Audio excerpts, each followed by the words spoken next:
Hello friends, आप देखना शुरू कर चुके हैं भारती आईएएस यूट्यूब चैनल और मैं मनीष भारती आपका स्वागत करता हूं। फ्रेंड्स, आज का टॉपिक जैसा मैंने आपसे वादा किया था कि मैं पेपर 2 के साथ भी आऊंगा, हिंदी साहित्य का। अगर आप सिविल सर्विसेज एस्पिरेंट हैं और आपने अपने ऑप्शनल सब्जेक्ट को हिंदी लिटरेचर ऑप्ट किया हो तो पेपर 1 का मैं चर्चा कर चुका हूं। पेपर 2 हिंदी साहित्य की क्या सिलेबस है, उसकी क्या रूपरेखा है, उसको कैसे पढ़ें, किस तरह से तैयार करें, इस पे हम इस वीडियो में चर्चा करेंगे। तो आइए बिना समय गवाए हुए इसे हम देखते हैं।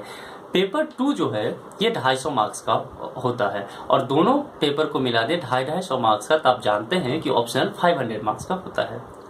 तो इसमें भी खंड 2 है। जिस तरह से पेपर 1 में 2 खंड में यूपीएससी ने आपसे क्वेश्चन पूछा था, आपको सिलेबस दिया था, ठीक इसी तरह से इसमें भी खंड 2 है पेपर 2 में भी। एक है जो है पद्य साहित्य। पद्य साहित्य का मतलब क्या हुआ?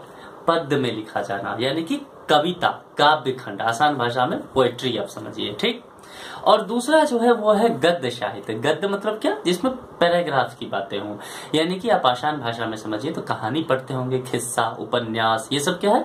गद्य साहित्य है। तो इसमें हम देखते हैं कि क्या क्या है। यूपीएससी जो खंड क लिखती है पद्य साहित्य, उसमें कुछ 12 टॉपिक आपको देती है सिलेबस में। 12 टॉपिक में जो पहला टॉपिक है वो है कबीर। यानी कि देखिए, मैंने पेपर फर्स्ट में बताया था कि हिंदी साहित्य का जो विकास हुआ है, चरण है कुछ, उसमें मैंने बताया था कि एक आदिकाल है, फिर भक्ति काल हुआ, फिर आपको रीतिकाल, फिर आधुनिक काल। तो वहां जो कवि थे उनके बारे में जो पढ़ा था, कवि के बारे में, अब उनकी रचनाओं के बारे में आप पढ़ेंगे। यहाँ बस इसीलिए दोनों टॉपिक जो है मिला हुआ है, इसको आप ध्यान में रखिए। जैसे कबीर है, आप देखिए, अगर टॉपिक नंबर 1 कबीर, 2 सूरदास, तीसरा टॉपिक तुलसी और चौथा जायसी। अब ये चारों कवि जो हैं भक्ति काल के कवि हैं, तो इसके बारे में आपको पढ़ना है। मैं एक बार बता देता हूँ। कबीर का क्या पढ़ना है? कबीर ग्रंथावली आती है जो श्याम सुंदर दास इसके संपादक हैं। इस बुक से आपको आरंभिक, मैं फिर से बता दूं, कबीर को कबीर ग्रंथावली जिसके संपादक श्याम सुंदर दास हैं, इसके आरंभिक 100 पद को पढ़ना है। यानी कि शुरुआत से, इस बुक में जो शुरुआत से 102 हैं उसको आपको पढ़ के तैयार करना पड़ेगा। ध्यान रखिए कि ये व्याख्या खंड में आता है, इसलिए काफी जरूरी है। दूसरा सूरदास का है भ्रमर गीत सार, जिसके संपादक हैं रामचंद्र शुक्ल। तो रामचंद्र शुक्ल संपादित भ्रमर सार के आरंभिक 100 पद को आपको पढ़ना है। तीसरे हैं तुलसीदास आप जानते ही हैं, बहुत पॉपुलर कवि हैं। उनकी एक बहुत ही प्रसिद्ध रचना है जिसका नाम है रामचरितमानस। और रामचरितमानस में करीब करीब 7-8 खंड हैं, मतलब कांड हैं, जिसको आप बोलते हैं सुंदर कांड, बाल कांड, अयोध्या कांड, लंका कांड वगैरह वगैरह। तो रामचरितमानस का इसमें पढ़ना है क्या क्या? तो सुंदर कांड केवल। यूपीएससी की अगर आप तैयारी करते हैं हिंदी लिटरेचर पेपर 2 में तुलसीदास का रामचरितमानस से सुंदर कांड केवल पढ़ना है। और तुलसीदास के द्वारा रचित ही एक दूसरी है जिसका पढ़ना है कवितावली। जिस तरह से रामचरितमानस एक रचना है, उसी तरह तुलसीदास की एक दूसरी रचना है कवितावली, और कवितावली का उत्तरकांड पढ़ना है। ध्यान रखें, अगर आप रामचरितमानस पढ़ रहे हैं तो उसका सुंदरकांड पढ़ना है, और अगर कवितावली पढ़े तो उसका उत्तरकांड पढ़ना है। आपको क्लियर होगा अब। चौथा जायसी, भक्ति काल के ही ये जो 4 कवि हैं उसमें चौथे हैं जायसी। जायसी का क्या पढ़ना? जायसी का पूरा नाम क्या था? मलिक मोहम्मद जायसी। तो जायसी ने पद्मावत लिखा था, वही जो पद्मावती की कहानी आपने सुना होगा, जो मूवी भी जिसपे बना था, अलाउद्दीन खिलजी, रत्नसेन वगैरह, आप जब जानते होंगे ये सब। तो पद्मावत में करीब करीब 57, करीब नहीं बल्कि एग्जैक्ट 57 खंड हैं। पद्मावत एक बड़ी काव्य सी पुस्तक है, तो उसमें 57 में 2 ही पढ़ना है आपको। ध्यान रखिए, बाकी की थोड़ी बहुत जानकारी होनी चाहिए, पर 2 के बारे में बहुत बारीकी से जानकारी होनी चाहिए आपको। एक है सिंघल द्वीपखंड। सिंघल द्वीपखंड यानी कि आप पढ़ेंगे तो जानेंगे, श्रीलंका का जो है वहां की जो वर्णन की गई है, सिंघल द्वीपखंड की सुंदरता के बारे में, वहां की आर्थिक स्थिति के बारे में, वहां की पद्मिनी नारियों के बारे में, ये सब जो बातें की गई है, ये सब आपको सिंघल द्वीपखंड में पढ़ना पड़ेगा। और दूसरा है नागमती वियोग खंड, पद्मावत का ही जायसी द्वारा लिखी। नागमती वियोग खंड का थोड़ा सा हिंट मैं दे दूं कि जब राजा रत्नसेन पद्मावती से विवाह करने के लिए सिंघल द्वीपखंड चले जाते हैं और बहुत विवाह के पश्चात पश्चात वहीं रह जाते हैं बहुत दिनों तक। तो नागमती जो राजा रत्नसेन की पत्नी होती है, जो चित्तौड़ में रह रही होती है भारत में, वह बहुत फिक्र होने लगती है रत्नसेन को, वो वियोग में चली जाती है। प्रेम से दूरी होने पे वियोग होना स्वाभाविक क्रिया है। तो वहीं जायसी ने नागमती वियोग खंड एक लिखा है। तो सिंघलदीप खंड और नागमती वियोग खंड ये पढ़ना है। अच्छा, इसके संपादक श्याम सुंदर दास संपादकीय पद्मावत, उसका सिंघलदीप खंड, नागमती वियोग खंड, ये 2 पढ़ना है। और इसके रचनाकार हैं मलिक मोहम्मद जायसी। तो ये भक्ति काल के 4 कवि और उनकी रचनाओं को आपको पढ़ना है। चारों कवि के बारे में पेपर 1 में आपने पढ़ा था और उनकी रचनाओं के बारे में आप पेपर 2 में पढ़ रहे हैं। मैंने आपको बताया था कि पेपर 1 जो है सैद्धांतिक बातें हैं और उसका प्रयोग कहाँ है। अगर आप आसान भाषा में समझे, विज्ञान की भाषा में समझे, तो वो थ्योरी था और ये प्रैक्टिकल है पेपर 2। तो अब देखिए कि आप यहाँ पे एक और कवि पढ़ना है जिसका नाम है, 5वां टॉपिक जो है वह है बिहारी। बिहारी आप जानते हैं रीतिकाल के कवि रहे थे। तो बिहारी एक संपादकीय जगन्नाथ दास रत्नाकर, इनके संपादक में 100 दोहा, प्रारंभिक 100 दोहा पढ़ना है बिहारी रत्नाकर का। मैं फिर से बता दूं, टॉपिक जो एग्जैक्ट यूपीएससी में लिखा है वह है बिहारी रत्नाकर, आरंभिक 100 दोहे, संपादकीय जगन्नाथ दास रत्नाकर। ये बुक आपको पढ़नी है। आरंभिक 100 दोहे बिहारी के आपके पढ़ने हैं इसमें। 6ठा टॉपिक जो है वह है मैथिली शरण गुप्त। अब मैथिली शरण गुप्त को आप जानते हैं कि ये आधुनिक काल की कवि रहे हैं।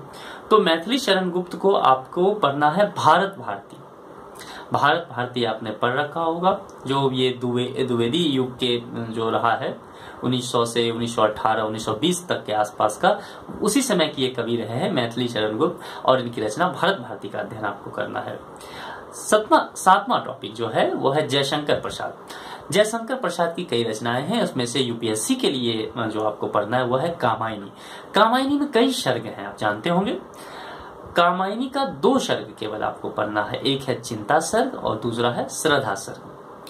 8वां टॉपिक सूर्यकांत त्रिपाठी निराला नाम से ही फेमस है, पूरा नाम है सूर्यकांत त्रिपाठी निराला। इनका है एक राग विराग में आप पढ़े भी होंगे, काफी पॉपुलर है, राम की शक्ति पूजा। और दूसरा है कुकुरमुत्ता, संपादकीय इसके हैं रामविलास शर्मा। ये छायावादी दौर के कवि रहे हैं। छायावादी का समय आप जानते हैं 1918 से 1936 के आसपास का समय रहा है। फिर से एक बार बता दूं, सूर्यकांत त्रिपाठी निराला, राग विराग में राम की शक्ति पूजा और कुकुरमुत्ता। उसमें राग विराग में बहुत सारी कविताएं इनकी, लेकिन आपको पढ़ना है कौन, राम की शक्ति पूजा और कुकुरमुत्ता। संपादकीय कौन है, रामविलास शर्मा। 9वां टॉपिक है, जो 9th टॉपिक है दिया गया है खंड क में पेपर 2 हिंदी लिटरेचर में यूपीएससी के द्वारा, वो है रामधारी सिंह दिनकर। आप दिनकर को जानते हैं, राष्ट्र कवि का दर्जा उन्हें दिया गया है। तो रामधारी सिंह दिनकर, उनकी एक जो रचना है उसका नाम है कुरुक्षेत्र। उत्तर छायावाद दौर के ये रचनाकार रहे हैं रामधारी सिंह दिनकर।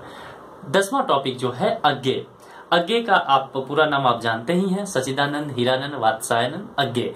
तो अज्ञे की एक रचना आपको पढ़नी है जिसमें है आंगन के पार द्वार एक संग्रह है। आंगन के पार द्वार में कई आपको मिल जाएंगे कविता, पर इसका असाध्य वीणा एक कविता है जो बहुत ही मतलब इंटरेस्टिंग कविता है। आप एक बार पढ़ेंगे तो बहुत ही आनंद आएगा आपका। थोड़ी लंबी है पर बहुत ही मजेदार कविता है, आप जरूर पढ़िए इसको। अज्ञे का आंगन के द्वार में असाध्य वीणा, जो छायावाद के बाद का जो समय रहा है, प्रयोगवाद या नई कविता का दौर का, उस दरमियान लिखा गया है अज्ञे के द्वारा। कौन सा, असाध्य वीणा। ओके। 11वां टॉपिक है मुक्तिबोध को आप जानते ही हैं, गजानन माधव मुक्तिबोध पूरा नाम इनका हुआ, पॉपुलर है मुक्तिबोध के नाम से। तो मुक्तिबोध जो है प्रगतिवाद या नई कविता के दौर के कवि रहे हैं, और इनकी एक रचना, इनकी कई बहुत प्रसिद्ध रचनाएं रहे हैं, मनोविश्लेषणवाद में बहुत ही कारगर कवि माने जाते हैं ये। तो मुक्तिबोध की जो रचना आपको यूपीएससी के लिए पढ़ना है पेपर 2 में, वो है ब्रह्म राक्षस। 12वां टॉपिक और बहुत ही इंटरेस्टिंग, मेरे फेवरेट एक कवि में से नागार्जुन नागार्जुन को आप नाम आप नागार्जुन का पूरा जानते होंगे। बैद्यनाथ मिश्र करके इनका नाम है। ये दरभंगा, मधुबनी, मिथिलांचल क्षेत्र के हैं, बिहार से संबंधित है। और इनका उपनाम जो ये अपना रखते हैं वो यात्री करके रखते हैं। काफी इन्होंने घुमा है, यात्रा वृत्तांत भी इन्होंने लिखा है। बहुत ही बड़े आलोचक टाइप के कवि माने जाते हैं और बहुत ही क्रांतिकारी किस्म के कवि हैं। मुंह पे बोल देना, बहुत ही नाम लेकर के बोल देना बाबा नागार्जुन की एक खासियत रही है। तो नागार्जुन के जो सिलेबस में आपके बाबा नागार्जुन की जो कविताएं दी गई हैं वह है बादल को घिरते देखा है। पहली कविता क्या है? बादल को घिरते देखा है। दूसरा है अकाल और उसके बाद, ये अकाल पे संबंधित है। तीसरा है हरिजन गाथा। हरिजन गाथा एक मार्मिक कविता है जिसको पढ़ के आप समाज की व्यवस्था, जातिगत जो उन्माद है इस पे आप सोचने के लिए मजबूर हो जाएंगे। तो 3 इनकी रचनाएं पढ़नी है आपको, तो बाबा नागार्जुन की। बादल को घिरते देखा है, अकाल और उसके बाद, और हरिजन गाथा। ये एक जनवादी कवि माने जाते हैं, यानी कि जनता की जो मुख्य बातें हैं उसको सीधे सीधे उठा करके प्रशासन के सामने रख देना। अब यहीं पे खंड क खत्म हो जाता है हिंदी साहित्य का। पेपर 2 का खंड क आपका खत्म हो गया। खंड ख क्या है? गद्य साहित्य। गद्य का मतलब मैंने पहले ही बताया था, आसान भाषा में समझे, जो पैराग्राफ में चीजें लिखी जाती है, जैसे कि कहानी हुआ, जैसे कि उपन्यास हुआ। ये सभी चीजें जो है आप जब निबंध वगैरह जितने भी चीजें गद्य की, जो भी पैराग्राफ वे में लिखा जाएगा, है ना, जिसमें सुर लय नहीं होंगे, पैराग्राफ वे में होंगे, सेंटेंस का पूरा फॉर्मेशन होगा, वह क्या हो जाएगा? गद्य साहित्य हो जाएगा। तो गद्य साहित्य में जनरली उपन्यास आ जाता है, कहानियां आती है, नाटक आ जाएंगे, निबंध आएंगे। ये सभी चीजें आपको गद्य साहित्य में पढ़ने को मिलेगा। मैं देख रहा हूँ यूपीएससी ने 10 टॉपिक इसमें दिए हैं खंड ख में। खंड क में कितना था? 12 टॉपिक। यहाँ है 10 टॉपिक। 10 टॉपिक में पहला जो देखिए वह है भारतेंदु। भारतेंदु को से अब आप परिचित हैं।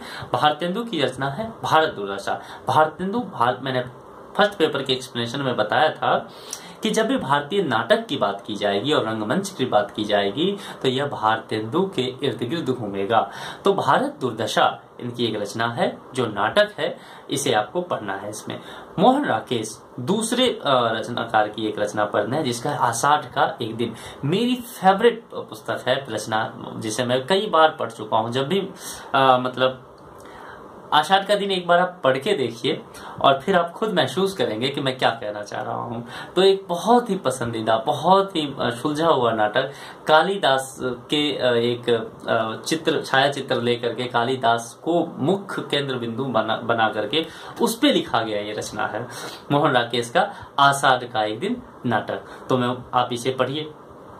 तीसरा टॉपिक वह है रामचंद्र शुक्ल। रामचंद्र शुक्ल के जो सिलेबस में हुआ चिंतामणि।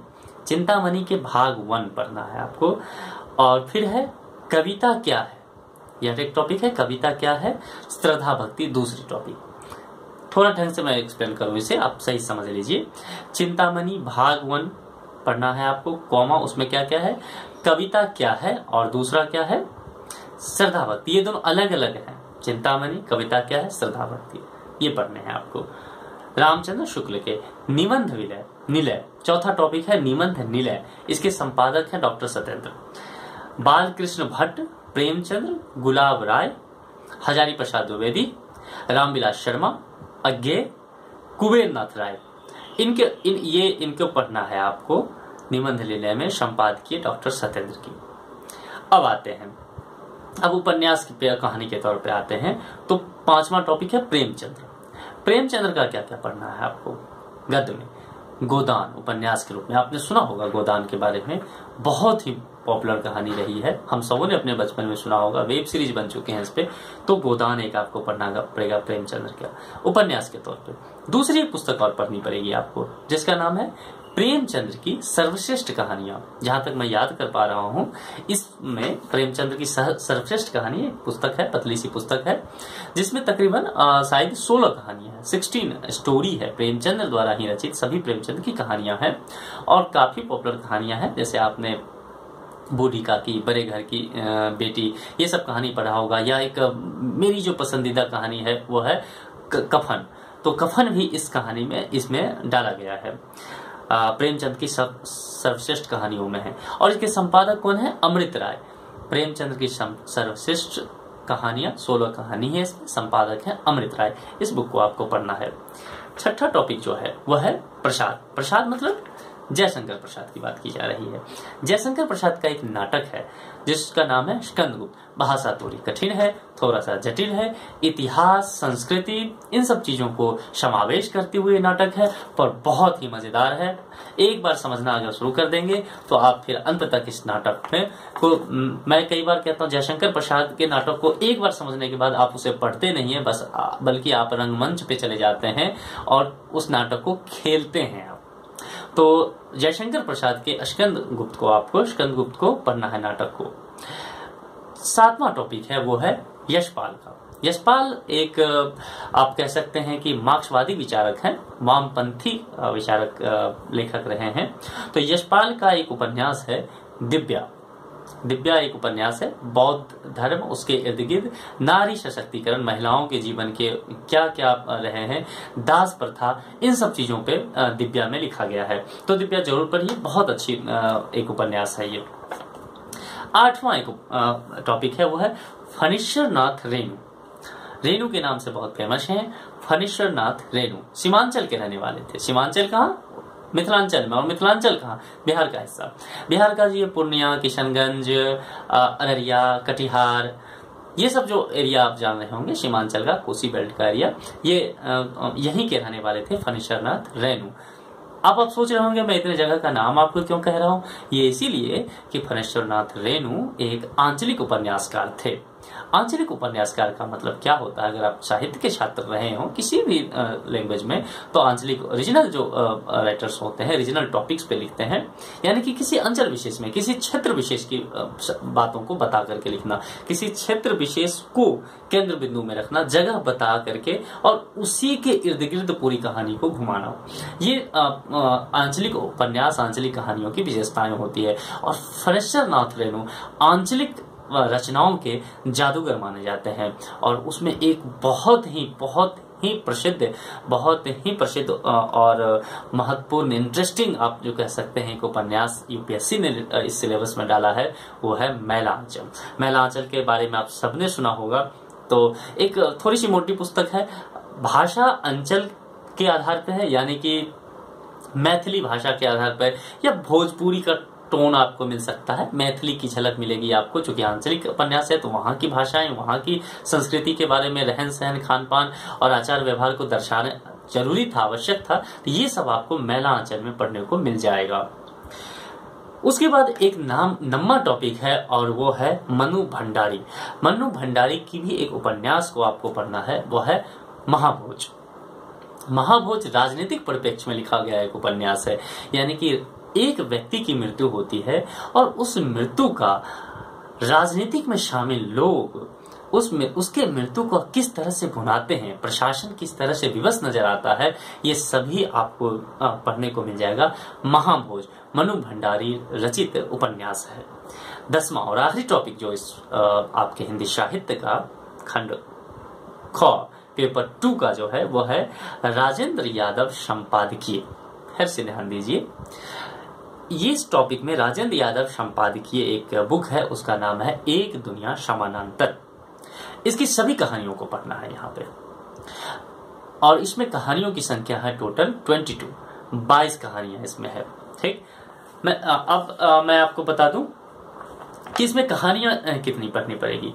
मैंने इससे पहले बताया था प्रेमचंद्र के बारे में, यानी कि प्रेमचंद्र की सर्वश्रेष्ठ कहानियां आपको पढ़ने को मिलेगा। 16 कहानियां उसमें है, और राजेंद्र यादव कहानियों का दूसरा भाग, राजेंद्र यादव संपादकीय, इसमें 22 रचनाएं हैं और इसका नाम है एक दुनिया समानांतर। नई दौर की जो रचनाएं हैं, नई वाली हिंदी, जनवादी, समकालीन, ये सब जो है नवचेतना के, इन सब पे लिखा गया है और 22 अलग अलग रचनाकार की कहानियों को आपको पढ़ने का आनंद मिलेगा। और निश्चित तौर से राजेंद्र यादव की रचनाओं को जब आप पढ़ेंगे तो आप देखेंगे कि आप बहुत ही यथार्थवादी हो गए हैं, आपके पर्सनैलिटी में बहुत चेंज आ लगा है, बहुत बारीकी और बहुत गूढ़ हिसाब से आप विचार विमर्श किसी भी विषय वस्तु पर करने लगेंगे, खास करके अपने जीवन में अपने संबंधों के बारे में। तो ये आपको पढ़ने का मिलेगा। 2 कहानियां किताब पढ़ने का मिलेगा, करीब 22 एक में राजेंद्र यादव संपादकीय एक दुनिया समांतर में, और 16 कहानियां दूसरे में प्रेमचंद की जो कहानियां हैं वहां आपको मिलेगी, प्रेमचंद की सर्वश्रेष्ठ कहानियां में। मैं एक बार फिर से बता दूं कि नाटक कितने आपको पढ़ने का मौका मिलेगा इसमें। तो नाटक मेरे ख्याल से आप देख लीजिए, एक भारतेंदु का भारत दुर्दशा है, दूसरा मोहन राकेश का आषाढ़ का एक दिन है, और तीसरा जो एक मैंने आपको बताया था स्कंदगुप्त जो है जयशंकर प्रसाद का एक नाटक है। तो ये 3 नाटक आपको पढ़ने को इसमें मिलेगा। उसके बाद आप देखिए उपन्यास की बात करते हैं। उपन्यास एक गोदान आपको इसमें दिख रहा है, एक यशपाल का जो आप दिव्या, दूसरा आंचलिक उपन्यास फनिश्चरनाथ रेणु का मैलांचल, और चौथा मनु भंडारी का महाभोज। यानी कि नाटक 3 आपको पढ़ने हैं, उपन्यास 4 पढ़ने हैं आपको, और 2 कहानियों के 4, 3, 7 और 2, 9। और फिर आपको पढ़ने हैं निबंध और रामचंद्र शुक्ल के कुछ टॉपिक जो है, चिंतामणि, कविता क्या है, श्रद्धा भक्ति। तो इस तरह से आप देखेंगे तो आपके सारे टॉपिक पेपर 2 के पूरे हो जाते हैं। मैंने कोशिश किया कि एक आसान भाषा में आप तक पेपर 2 के सारी बातों को आप तक पहुंचा सकूं। मुझे उम्मीद है कि आप इसको समझ पाए होंगे। अगर फिर भी आपको कोई परेशानी हो, यूपीएससी के सिलेबस, किसी भी सिलेबस में किसी भी सब्जेक्ट के आधार पे आपको दिक्कत हो, आप कमेंट सेक्शन में मुझसे पूछ सकते हैं। आप इस चैनल को सब्सक्राइब कर लें, क्योंकि मैंने YouTube पे देखा है कि YouTube पे हिंदी लिटरेचर से संबंधित बहुत सारी वीडियो नहीं है। जो आईएएस एस्पिरेंट है, बहुत जल्दी मैं यूपी पीसीएस और बीपीएससी के लिए भी, क्योंकि उसमें भी ऑप्शनल सब्जेक्ट होते हैं, स्टेट पीसीएस की बात कर रहा हूँ, यूपी और बिहार के लिए, और उसका जो हिंदी साहित्य है वह भी तकरीबन यूपीएससी से ही मिलता जुलता है। मैं कहूँ तो 90% दोनों, या 85%, तो 85 to 90% सिलेबस बिहार और यूपी का यूपीएससी से मिलता जुलता है। हिंदी साहित्य की बात कर रहा हूँ। तो मैं बहुत जल्दी यूपी और बिहार के लिए भी आपको पहले तो सिलेबस और फिर धीरे धीरे मैं सारी कविताएं, जितने सारे मैंने रचनाओं के बारे में बोला है, एक निष्कर्ष, एक जो निचोड़ जिसे आप कहते हैं, हर रचनाओं के बारे में मैं वीडियो बना के आप तक पहुंचाऊंगा। आप लोगों में से बहुत सारे लोगों का रहा था जो काव्य हैं, जैसे काव्य में यहाँ आप देखिए कि बादल को घिरते देखा है, अकाल के बाद हरजन गाथा, आसाध्य बीना, कुकुरमुत्ता, राम की शक्ति पूजा, पद्मावत, इन सब रचनाओं पे आप लोगों के काफी आ रहे हैं मैसेज, मुझे बहुत लोगों का मिल रहा है कि इन सबों पे वीडियो बना करके अपलोड कीजिए। थोड़ा सा आप वेट कीजिए, समय का अभाव रहता है, लेकिन मैं कोशिश करूंगा कि जैसे जैसे समय मिलता रहे मैं सभी टॉपिक पे बहुत ही बारीकी से, और यूपीएससी के अंदाज में, यूपीएससी क्या डिमांड करती है, यूपीएससी के लिए हिंदी लिटरेचर को क्या पढ़ना। एक होता है हिंदी साहित्य का मुझे इंटरेस्ट है ना, हिंदी साहित्य मुझे पढ़ना है, तो उसके लिए तो आप अमूमन आप पढ़ते ही हैं बहुत सारी चीजें, लेकिन किसी कॉम्पिटिटिव एग्जाम के पॉइंट ऑफ व्यू से अगर आप पढ़ते हैं तो पढ़ने का शैली, पढ़ने का नजरिया, उससे नोट्स तैयार करना, किस तरह से कितना पढ़ना चाहिए, कितने आपकी जरूरत की चीजें हैं, ये सभी आपको एक हिंदी साहित्य के साहित्यिक प्रेमी के से थोड़ा सा अलग निकल के आपको इन सब चीजों को तैयार करना पड़ेगा, तभी आप कंपटीशन में टिक सकते हैं। तो इन सब टॉपिक पे धीरे धीरे मैं हिंदी लिटरेचर पे बहुत सारे वीडियो अपलोड करने वाला हूं, तो आप जुड़े रहिए भारतीय आईएएस यूट्यूब चैनल से, इसे सब्सक्राइब कर लीजिए। यूपीएससी के लिए आपके लिए बहुत यूजफुल होने वाला है। मैं सीधे मुखर्जी नगर से, यहाँ के जो टॉप के कोचिंग्स वगैरह हैं, उनके जो नोट्स हैं आप देख रहे हैं, मैं उसी से डायरेक्ट आपको बता रहा हूँ, ताकि कहीं पे फॉल्ट ना हो जाए, कहीं पे मिस्टेक ना हो, आप तक सही नॉलेज पहुंच जाए। मैं कोशिश करूंगा कि धीरे धीरे ऐसा सभी टॉपिक पे लाऊं। तब तक के लिए आपसे इतना ही कहना चाहूंगा कि चैनल को सब्सक्राइब करें, आप अपने फ्रेंड के साथ इन सभी टॉपिक को शेयर करें। कई बार आपके द्वारा किया गया शेयर ही किसी के लिए बहुत ज्यादा लाभ कर सकता है। इसे लाइक करें अगर आपको वीडियो पसंद आ रहा है तो, और थोड़ा सा इंतजार करें, अगले कई टॉपिक, अगले कई कविताएं, रचनाएं आपके साथ मैं शेयर करने वाला हूं, जो बहुत ही इंटरेस्टिंग होने वाला है। तो तब तक के लिए शुक्रिया, धैर्य बनाए रखें, नमस्कार।